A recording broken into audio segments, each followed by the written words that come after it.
नमस्ते दोस्तों, मैं doctor Pawan Sharma the sciatical link एक बार फिर से आपका स्वागत करता हूं एनएलपी ट्यूटोरियल वीडियो में। दोस्तों, हमने पिछले वीडियो में बात करी थी एनएलपी मॉडलिटीज़ की, और मॉडलिटीज़ में हमने आपको बताया था मॉडलिटीज़ क्या होती हैं, किस तरह से वो आपके लिए एक घटना का पूरा संदर्भ रेफरेंस करती हैं, किस तरह से वो इमोशन क्रिएट करती हैं, किस तरह से आपके पास वो एक्सपीरियंस के तौर पर पड़ी रहती हैं। अब मैं आपसे बात करना चाहता हूँ एनएलपी की सब मॉडलिटीज़ की। जी हाँ, एनएलपी मॉडलिटीज़ का भी एक कैटेगरी होता है जो कि आता है सब मॉडलिटीज़। जब आप किसी भी घटना की, इवेंट की मॉडलिटीज़ एक्सप्लोर कर लेते हैं तो आपको थेरेपी करने में बहुत ज़्यादा आसानी होती है। इसी के साथ आपको एनएलपी की सब मॉडलिटीज़ को भी एक्सप्लोर करना होता है, और जैसे ही आप एनएलपी की सब मॉडलिटीज़ एक्सप्लोर करते हैं तो आप बेहतर तरीके से किसी भी विक्टिम को, किसी भी अपने पेशेंट को, किसी भी आप केस पे काम करेंगे तो आपको बहुत बेहतर काम करने का तरीका मिल जाता है कि मुझे एक्चुअल में जड़ कहाँ पकड़नी है। जिस तरह से आपने देखा लास्ट वीडियो में कि आप कोई भी एक घटना लेते हैं तो वो या तो आपको वीडियो फॉर्म में मिलती है, या ऑडियो फॉर्म में, या काइनेस्थेटिक फॉर्म में होती है वो। तो इन फॉर्म्स में आप उन घटनाओं को परसीव करते हैं, आपका ब्रेन परसीव करता है और आपके लिए एक रिप्रेजेंटेशन तैयार करता है। लेकिन अब आप इनको एक्सप्लोर करते हैं तो पहले तो आपने ये जान लिया कि कौन सी चीज़ देख करके आपके पास कोई रेफरेंस आया है, कौन सी चीज़ सुन करके आपके पास कोई रेफरेंस आया है, या कौन सी चीज़ महसूस करके आया है। अब हम ये जान सकते हैं कि उसके अंदर की सब मॉडलिटीज़, यानी विजुअल में भी और क्या ज़्यादा डेप्थ था, ऑडियो में भी क्या ज़्यादा डेप्थ है, और काइनेस्थेटिक में भी क्या ज़्यादा डेप्थ है। आइए हम इस पर बात करते हैं। जब हम बात करते हैं विजुअल सब मॉडलिटीज़ की, तो विजुअल सब मॉडलिटीज़ में हम जब बात करते हैं तो आपको ये चीज़ें देखनी होती हैं कि अगर हमने कोई चीज़ देखी है, यानी कोई देखा हुआ दृश्य है जो हमने परसीव कर रखा है, तो उसकी सब मॉडलिटीज़ कहलाएंगी। वो उसमें कलर है या नहीं है, ब्लैक एंड वाइट है या रंगीन है, वो चमकदार है या फिर डल है, वो धुंधला है या शार्प है, वो लाइफ साइज है या कैनवस पे है या लार्जर देन लाइफ है, वो पैनोरामिक है या फिर स्टिल है, या फ्रेम है या मूविंग है। ये इस तरह से आप अलग अलग कैटेगरीज में देख करके आप सब मॉडलिटीज़ को निकाल सकते हैं। वो पास है या दूर है।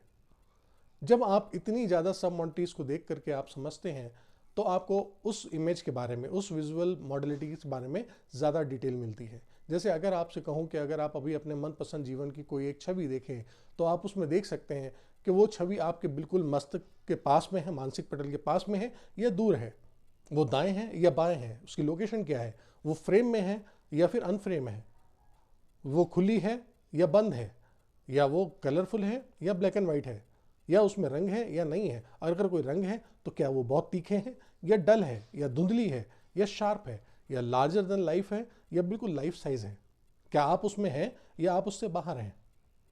तो इस तरह से आपको सब मॉडलिटीज़ निकालने में आपको आसानी होगी। जब आप ये सब मॉडलिटीज़ एक्सप्लोर कर लेंगे तो आप अपने पेशेंट के साथ ज़्यादा अच्छे से थेरेपी में काम कर सकते हैं।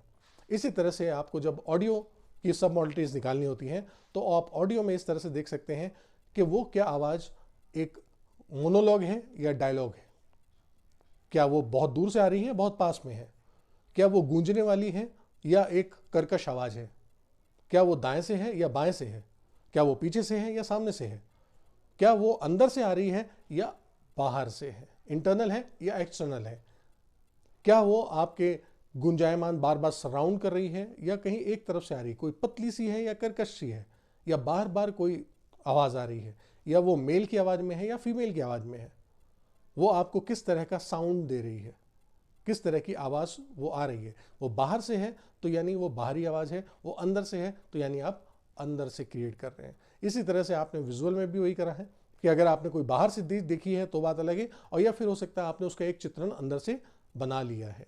तो ये इंटरनल और एक्सटर्नल दो तरह की हो सकती हैं। तो जब आप ये एक्सप्लोर करते हैं तो आपके लिए चीज़ें ज़्यादा आसान होती हैं। इसी तरह से आप आते हैं अगली सब मॉडलिटीज़ पे जिसका नाम है काइनेस्थेटिक। ये काइनेस्थेटिक ज़्यादातर आप देखेंगे तो वो इंटरनल होती है, क्योंकि वो आपके संवेदी अंगों के साथ यानी नसों में महसूस करी हुई चीज़ें होती हैं, तो वो इंटरनल ज़्यादा होती हैं। हाँ, एक्सटर्नल तब आएंगी जैसे आप कह सकते हैं कि जैसे ही मैंने वो तापमान में जाता हूँ तो मेरे लिए एक उत्सुकवाहट जो होती है, मैं गर्मी महसूस करता हूँ, मैं ठंड महसूस करता हूँ, मेरे को थोड़ी सी जलन होती है, या मुझे चोट लगती है, या मुझे कहीं कोई टच करता है तो ये जो छूने के एहसास हैं, ये जो संवेदी अंग के ठंड है, गर्म है, ये कर्कश है, वो चीज़ें आपकी काइनेस्थेटिक एक्सटर्नल आती हैं। और कई बार जो आप कहते हैं कि ससराहट होती है, मुझे घबराहट होती है, मुझे एक शेकिंग सी फील होती है और मुझे एक अंदर से पसीना आता है, सुगबुगाहट से होती है, हाँ, अंदरूनी आपको कहीं ना कहीं जलन भी हो सकती है। तो ये जो घुटन है, जलन है, ये आपके अंदरूनी एहसास है, इसको आप काइनेस्थेटिक इंटरनल बोलते हैं। तो इनमें आपको ये फाइंड आउट करना होता है कि आपके साथ जो उस घटना के साथ मॉडलिटीज जुड़ी हुई हैं, ये आखिर क्या है, ये एक्सटर्नल है या इंटरनल है, ये किस तरह से आपके साथ काम कर रही हैं, किस तरह से आपको इमोशन को ट्रिगर कर रही हैं। आप कई बार कहते हैं मैं जैसे ही कोई चीज़ देखता हूं तो वो इमोशन क्रिएट होता है। आप कैसे कहते हैं कि जैसे ही मैं कुछ महसूस करता हूं तो मैं ऐसा करने लग जाता हूं। इसी तरह से ये जब आप सब मॉडलिटीज़ के साथ काम करेंगे, उस पे आप सब मॉडलिटीज़ को एक्सप्लोर करेंगे, तो आप थेरेपी ज़्यादा अच्छे से कर सकेंगे। आप सामने पेशेंट को बैठ करके उसके एक एक इवेंट का स्ट्रक्चर के बारे में डिटेल अच्छी से ले सकेंगे। फिर आप इसको आप यूज़ करेंगे एज अ सिंटेक्स कि पहले क्या आ रहा है, बाद में क्या आ रहा है, और उसके बाद आप उस पर थेरेपी करना शुरू कर सकते हैं। जब आप ये अच्छे से एक्सप्लोर कर लेते हैं तो ये समझ लीजिए कि आपके पास पूरी पहेली सुलझी हुई होती है, पूरी एक सरल वे में होती है कि आप एक सिरा पकड़ते हैं और वो खुलता चला जाता है, बजाय इस बात के कि वो गुत्थम गुत्था पड़े हो आपस में और आप सारे लड़ों को निकालते रहेंगे, सारे धागों को निकालेंगे तो वापस में वो फिर से उलझी हुई निकलेंगी। इसलिए जब भी कभी आप थेरेपी में काम करें, किसी पेशेंट के साथ काम करें, तो आपको सबसे पहले उसकी मॉडलिटीज़, सब मॉडलिटीज़ निकालना ज़रूरी है।